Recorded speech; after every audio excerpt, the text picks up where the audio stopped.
પૂજ્ય આનંદ સ્વરૂપદાસ સ્વામીની ઉપસ્થિતિમાં ખાસ 3 કાર્યક્રમો યોજાયા હતા. તારીખ 19 જુલાઈના રોજ 280થી વધુ યુવાનોએ યુવક યુવતી શિબિરમાં ભાગ લીધો હતો. બ્રહ્માનંદ થીમ ઉપર આધારિત યુવાનોને શિસ્ત, સમર્પણ, ચરિત્ર નિર્માણ અને સોશિયલ મીડિયા જાગૃતિ જેવા મૂલ્યો પર સંતો દ્વારા પ્રવચનો, વિડીયો અને સ્કિટ્સ અને અન્ય આકર્ષક પ્રસ્તુતિઓ દ્વારા માર્ગદર્શન આપવામાં આવ્યું હતું.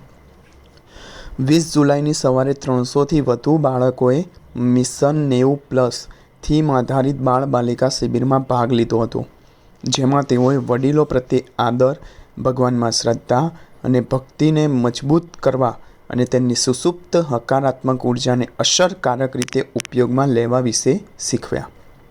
તે ઉપરાંત 20 જુલાઈના રોજ મિશન રાજીપો પ્રોજેક્ટના ભાગરૂપે બેંગ્લોર અને ચેન્નઈના 60 બાળકોને સત્સંગ દીક્ષાના 315 સંસ્કૃત શ્લોક યાદ રાખવા બદલ સન્માનિત કરવા માટે સત્સંગ દિશા મુખપટ સન્માન સભાનું આયોજન કરવામાં આવ્યું હતું, જેમાં મહંત સ્વામીની ઈચ્છાની મુજબ વિશ્વભરના હજારો બાળકો સત્સંગ દીક્ષા યાદ કરી રહ્યા છે.